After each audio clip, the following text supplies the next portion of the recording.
Good morning, everyone. I am Bob Adler. I'm the interim dean of the University of Utah S.J. Quinney College of Law, and it's my pleasure to welcome you to the 19th annual Symposium of the Wallace Stegner Center for Land Resources and the Environment, National Parks Past, Present, and Future.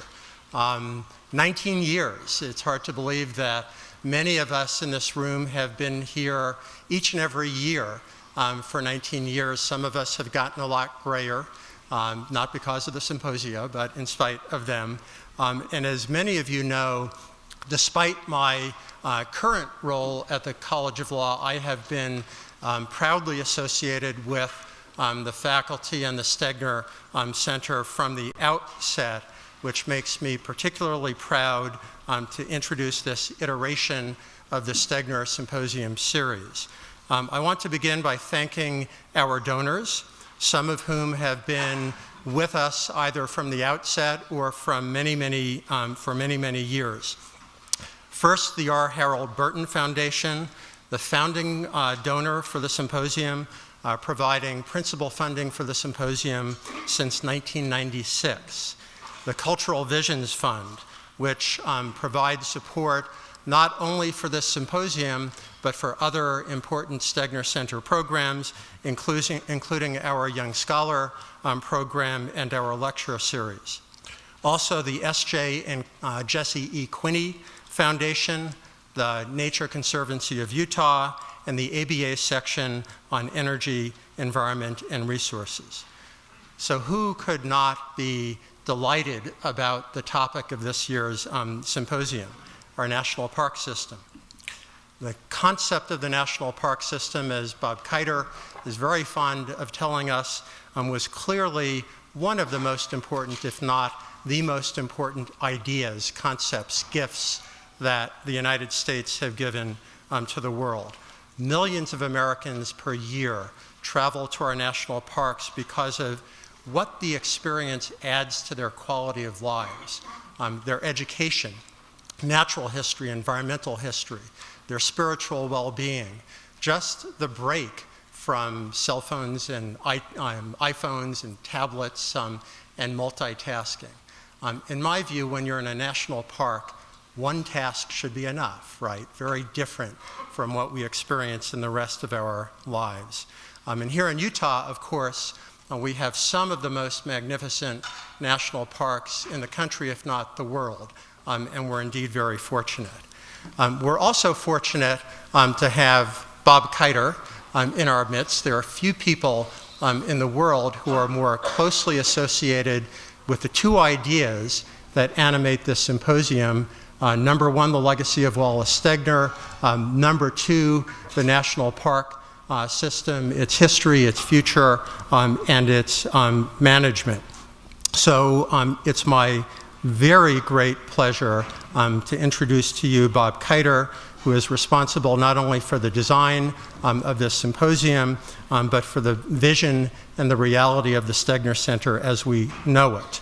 Bob will recognize the many other people at the College of Law who have worked hard on this symposium, but for now, it's my great pleasure to introduce my good friend and colleague, the Wallace Stegner Professor of Law, a University Distinguished Professor, and the Director of the Wallace Stegner Center.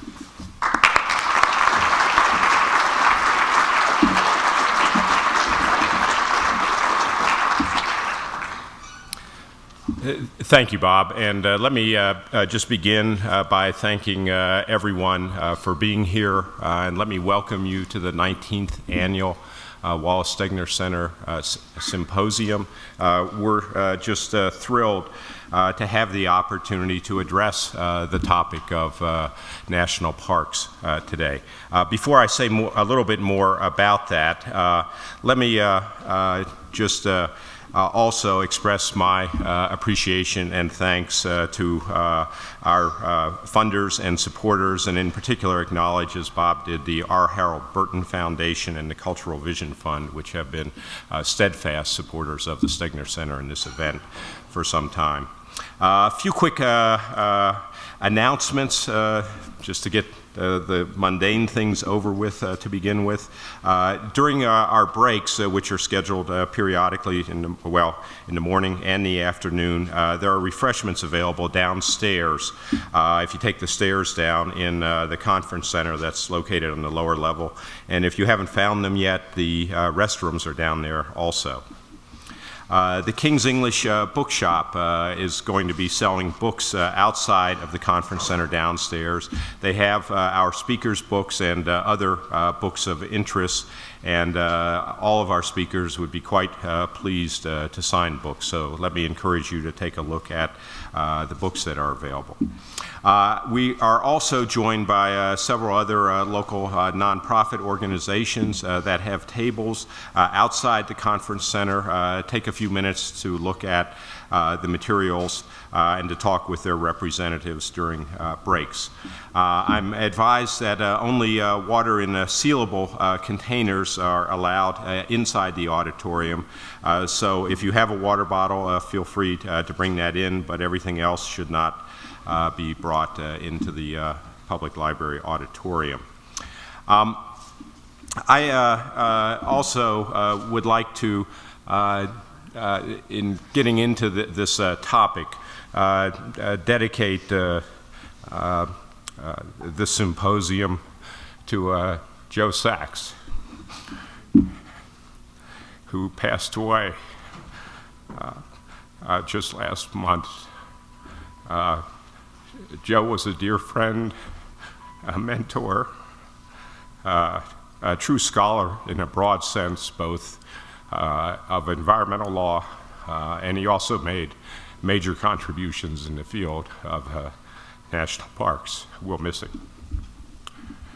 Let me also thank Jan Nystrom, Associate Director of the Wallace Stegner Center, for all of the hard work that she has done in organizing this event, as she does in organizing all of the events that the Stegner Center does.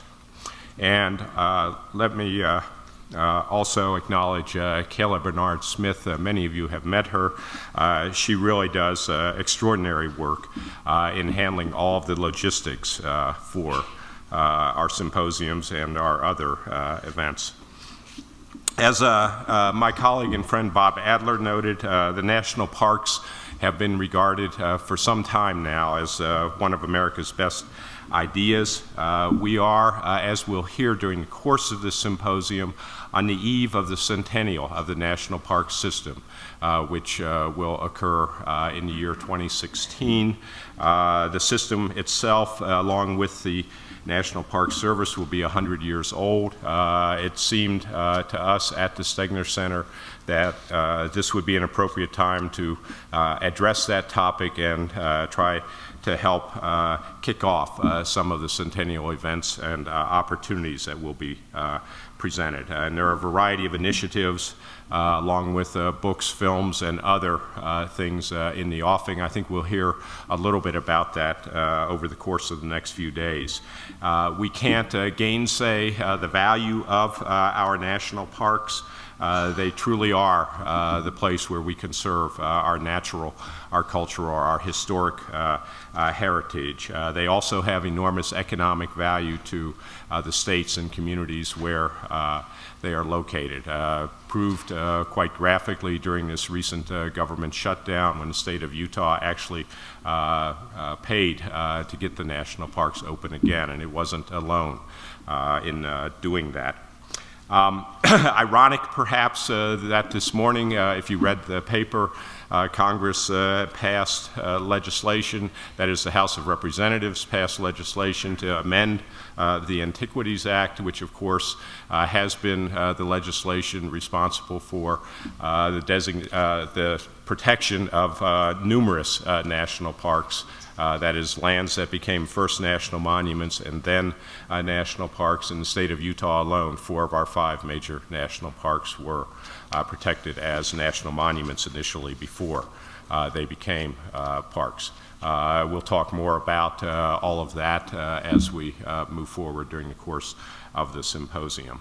But highlighting once again, I think, the importance that the American public places on these special places. With that in mind, let's get started. And let me introduce our first speaker. Before doing so, I should note that in the interest of time, we'll just introduce speakers by name and title.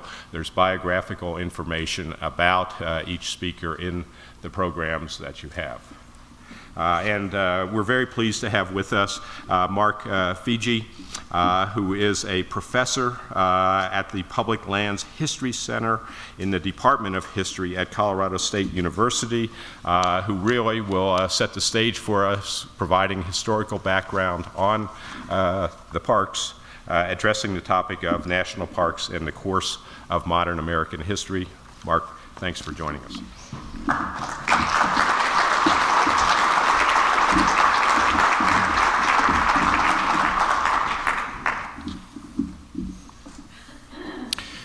Thanks, Bob, and thanks to Jan and Kayla and University of Utah and all of you for having me here. What I'd like to offer is a very brief reflection on the history of the national parks in the 20th century and the early 21st century. This is partly based on my work as a scholar, but it's also based on my personal experience. And what I'd like to do is present national park history in light of two themes. One, which is a heavy-handed approach that has been taken to human nature relations and conservation, including in the national parks, and then another approach that is a considerably lighter touch.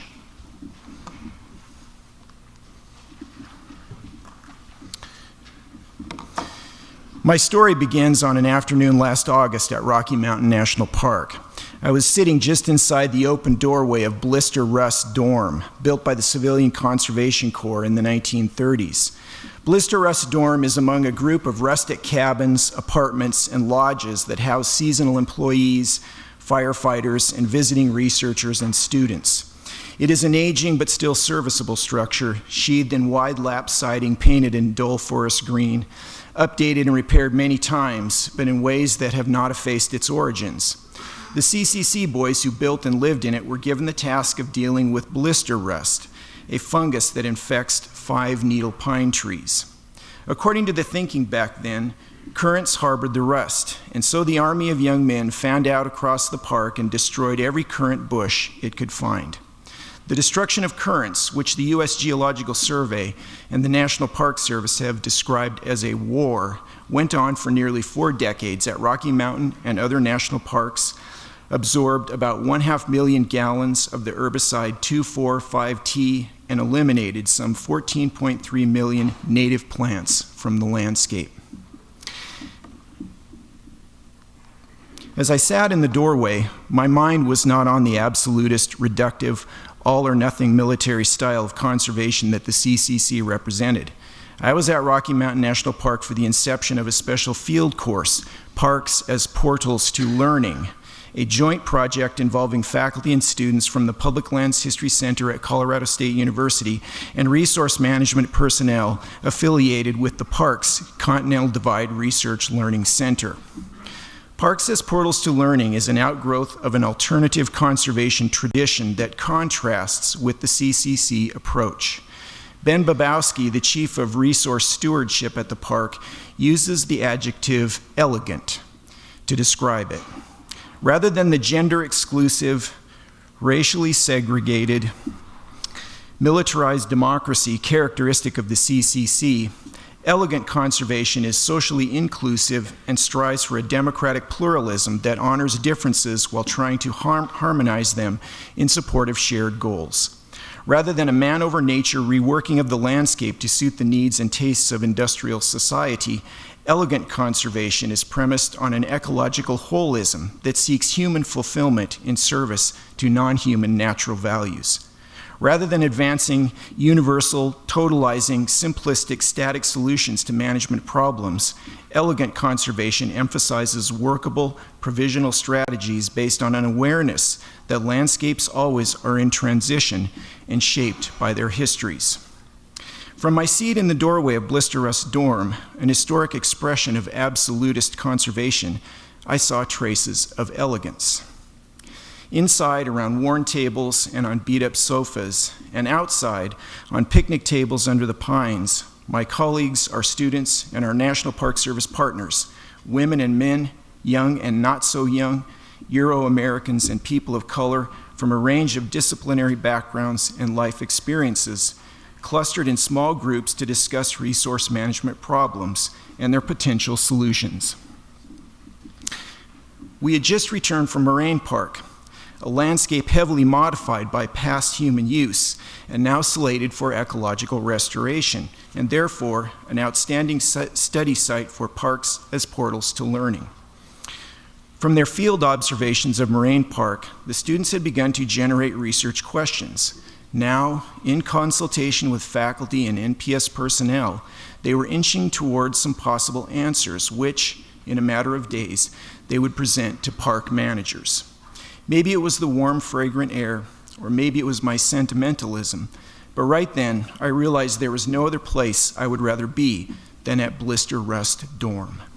In that moment, I caught a fleeting glimpse of a better world, a world to be won, not just lost, a world that is within our power to imagine and to help create. Absolutism and elegance are two ways of explaining the history of resource management in the national parks, but they also offer a means of illuminating the connections between the parks and United States history in general. The national parks, after all, are products of modern American society, and as such, they can be understood as expressions and amplifications of larger trends. In summary form, here is what I think happened.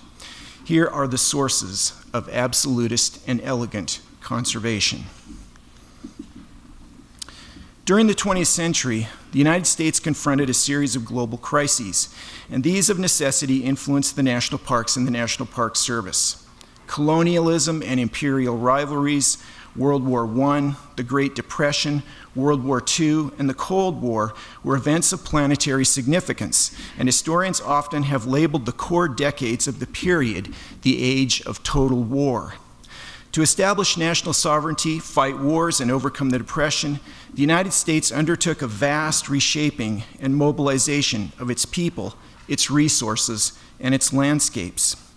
Directly or indirectly, the imperative of overcoming enemies and economic decline encouraged ever more militarized, reductive, absolutist, and destructive methods of thinking and acting, the very kinds of activities manifested by the CCC crews that worked out of Blister Rust Dorm. In virtually every way, American society reoriented itself and its environment to the demands of total struggle. The age of total war became a modernist age with little, if any, subtlety, an age of monolithic dams, interstate highways, clear cuts and strip mines, military test sites and restricted airspaces, nuclear weapons and mutually assured destruction, jumbo jets and supertankers, fence row to fence row industrial agriculture, chemicals intended to exterminate animals, plants, and microorganisms, and programs in which policymakers wiped out urban neighborhoods and rural villages, ostensibly to renew and save them. Let me put this age of absolutism in more concrete terms by personifying it. From the pantheon of great Americans, consider a figure emblematic of his time. General Leslie Groves of the Army Corps of Engineers oversaw the construction of the Pentagon, then the largest building on the planet, and from there he moved on to assume oversight of the Manhattan Project and the design and fabrication of the first atomic bombs. Groves was a large man, a man with a big gut and ham hands, by most accounts someone with enormous intelligence and integrity, but a man without much subtlety or grace, whose primary virtue was his ability to mobilize subordinates in accomplishing massive construction projects in record time. Raised on Army posts in the far West, Groves reveled in the outdoor life, and in the summer of 1931, he took his family on a cross-country tour that included visits to Indian reservations and numerous national parks. Tellingly, though, one of the high points of the trip was a visit to Hoover Dam, then under construction and soon to become a supreme symbol of brute force, man over nature, modernist engineering. David Lilienthal, a new dealer who directed the Tennessee Valley Authority and the Atomic Energy Commission, summarized the soaring Promethean ambitions of men such as Groves.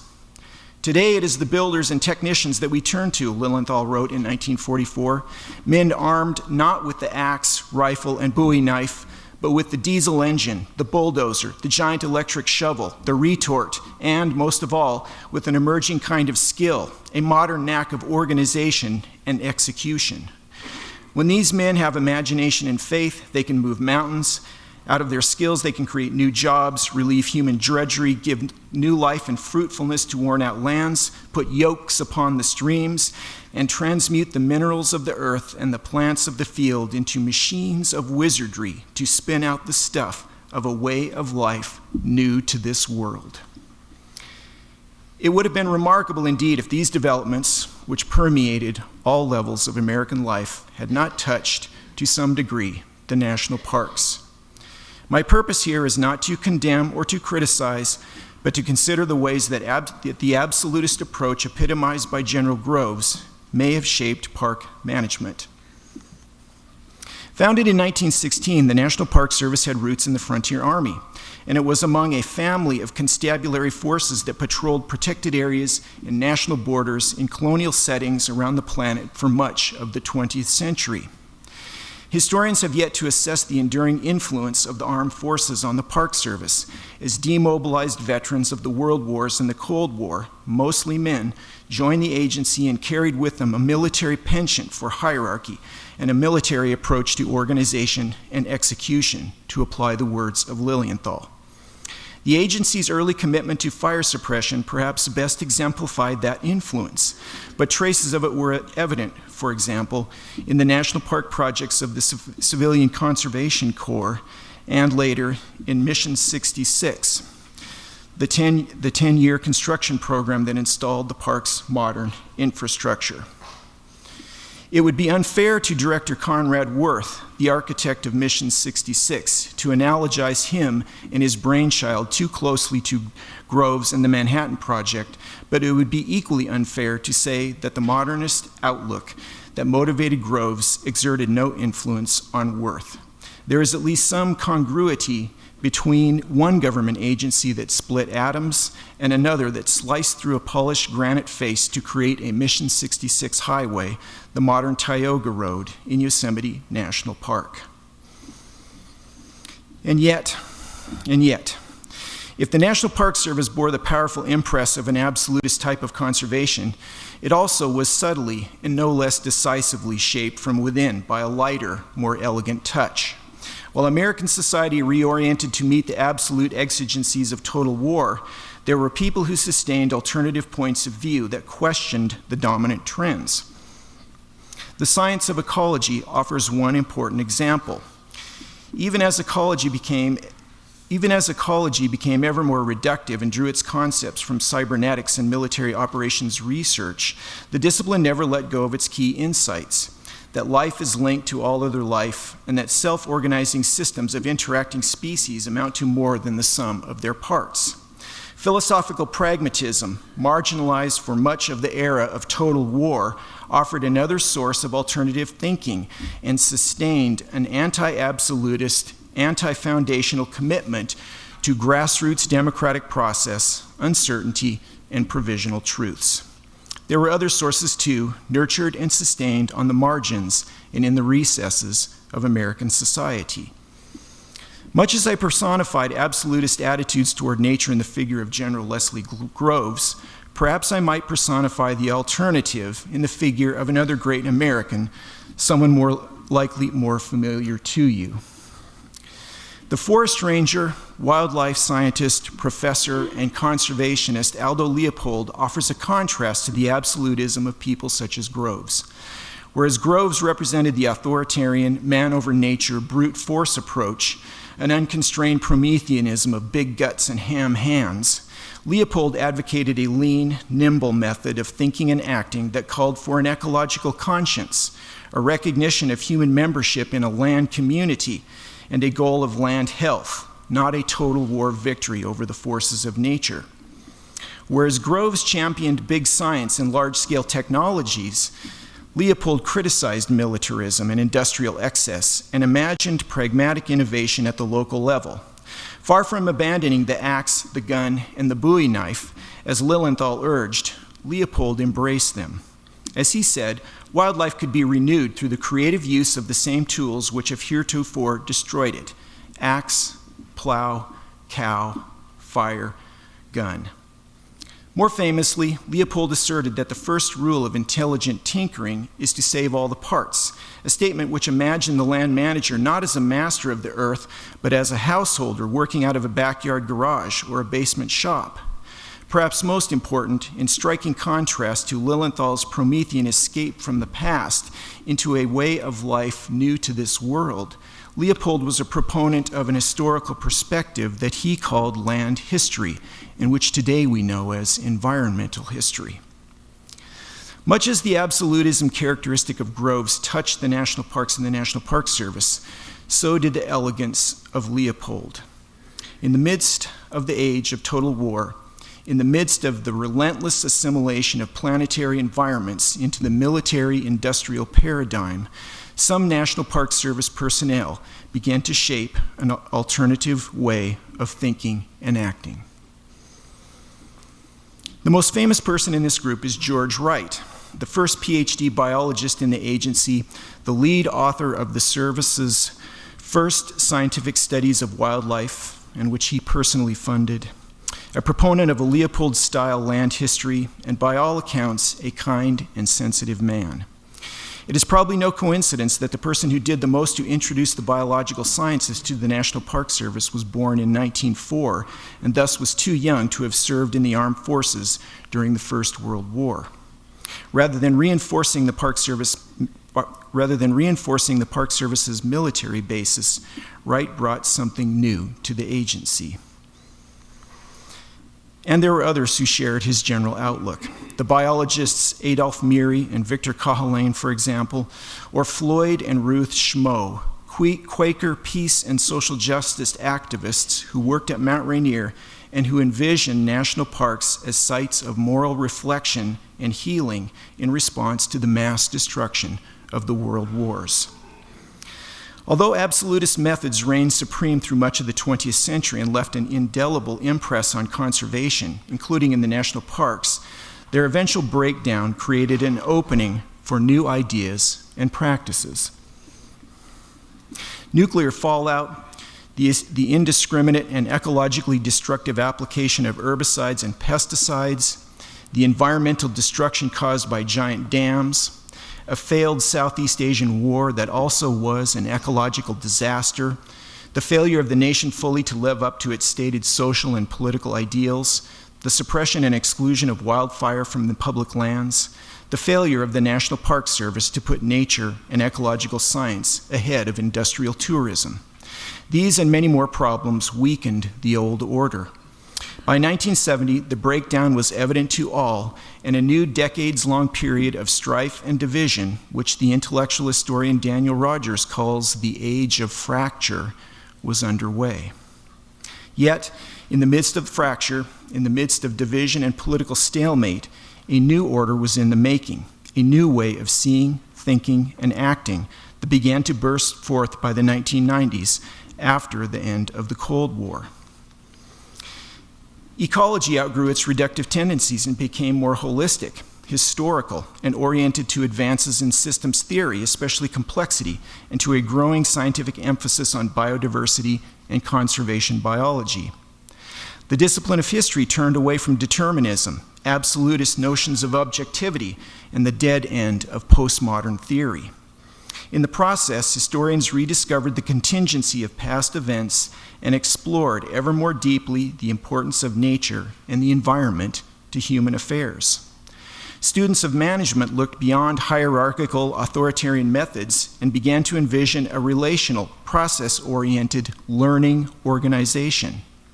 Through it all were striking signs of a revival of philosophical pragmatism, pioneered nearly a century before, a pragmatism that was pluralistic, democratic, deliberative, process-oriented, and that eschewed absolutisms in favor of workable provisional truths.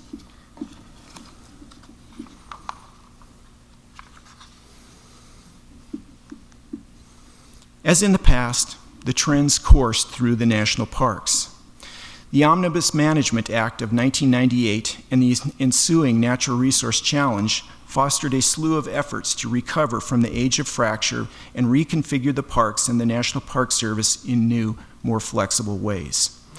This is where Ben Babowski and my partners at Rocky Mountain come in, and I believe their efforts are matched by work at other parks. The ongoing effort by scientists and resource managers at Yellowstone to define what they call ecological process management, for example, carries many of the markers of what Babowski labels elegance. I suspect that Director Jarvis, Dr. Mackless, Professor Kiter, and the other participants in this symposium will tell us about like-minded projects, all of which perhaps will suggest that a new day is before us. And this, too, is where I re-enter the story. In that wonderful moment last summer at Blister Rest Dorm, when, in the dappled sunlight and warm air redolent of pine trees, in the company of good people, the world opened to me, and I glimpsed a continuum of past and present, pointing to a different and better future. Surely what lies ahead will be fearsome. A planetary population reaching and swelling beyond 8 billion, global climate change, heartbreaking extinctions, and much more. But as of this morning, we still have our national parks, and we still have each other.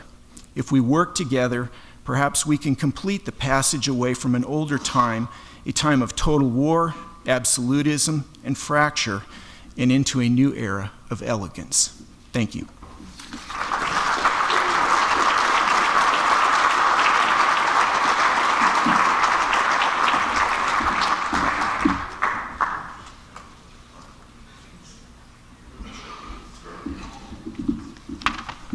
I'd be happy to take any questions, if you have any.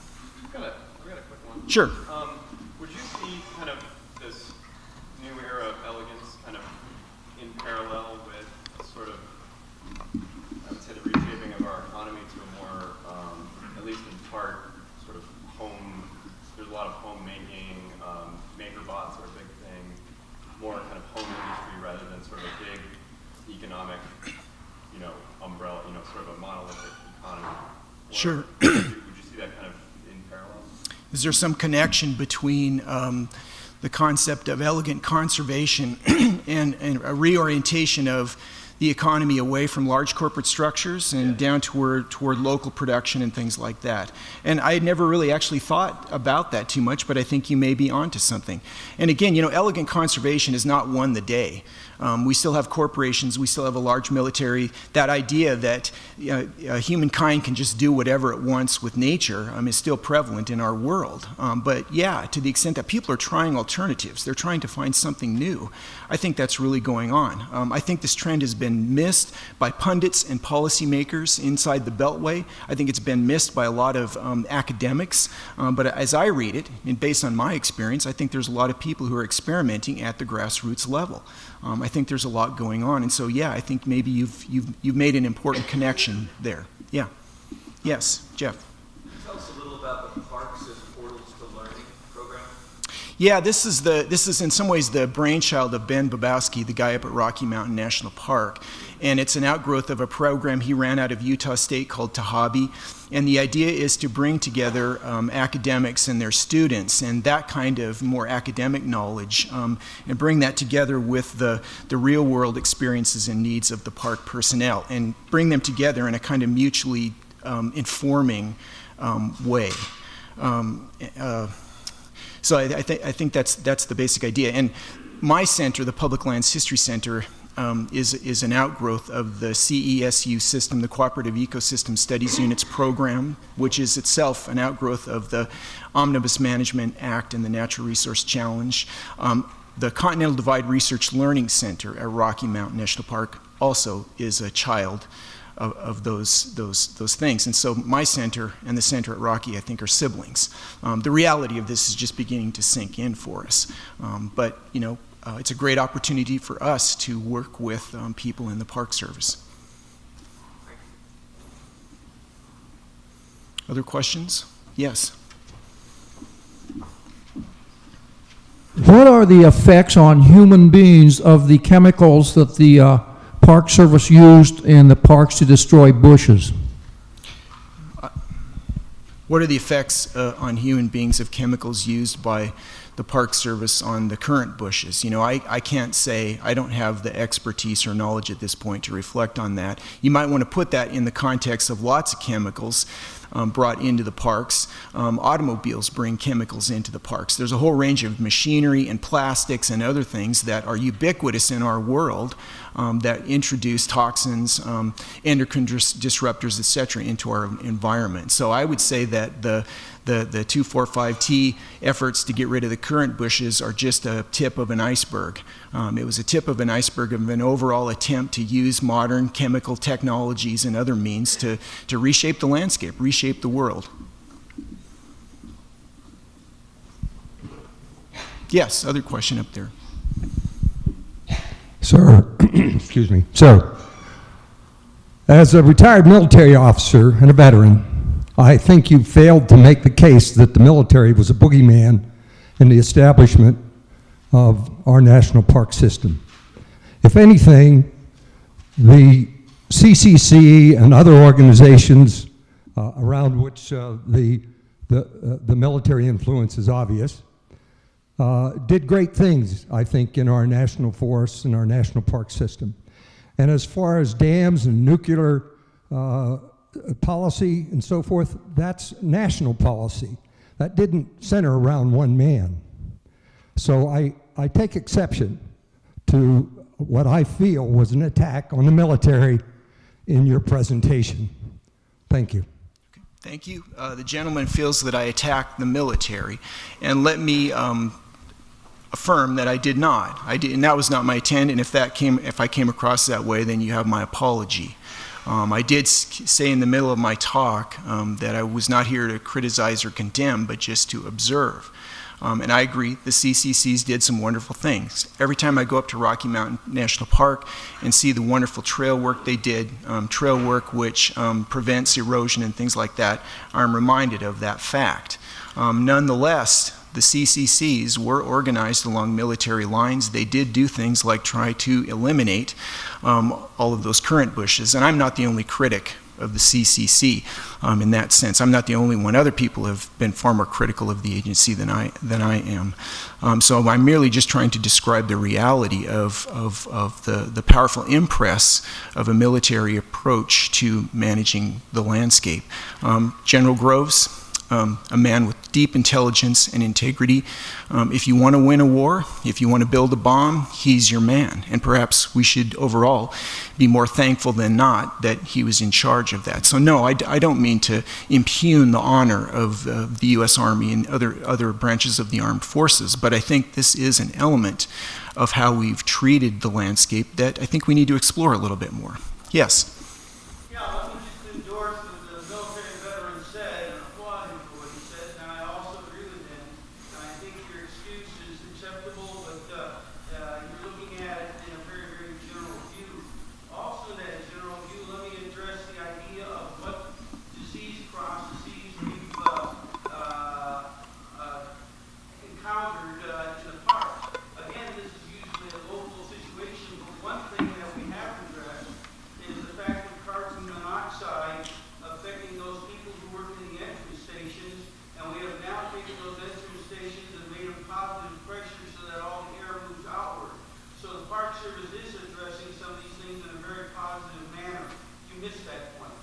Oh, well, I apologize. No, and I think I tried to imply that the Park Service is doing some really terrific things. So, but thank you.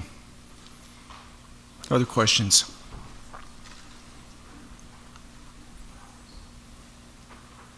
really a question, but a comment. I'd like to support the first questioner who talked about the large corporations and expand that a little bit. When you went through the 20th century major factors of the World Wars, the Great Depression, the Cold War as tremendous influences, I think the rise of capitalism can't be excluded from that. And part of that is the rise of corporations, but there's more to it than that. There's deregulation and this drive for improving the bottom line at all costs, I think is a significant factor in the evolution of the 20th century that we're still seeing the effects of, and I think the national parks are too. Yeah, excellent point. Good point. Lewis Mumford thought that a society organized industrially was integrally connected to a society organized militarily for warfare. These things, he believed, went hand in hand. So maybe you're seeing that side of it. Yeah. Can you speak a little bit to what the incorporation of women into the National Park Service has meant for its management style over the years? Because it was a predominantly male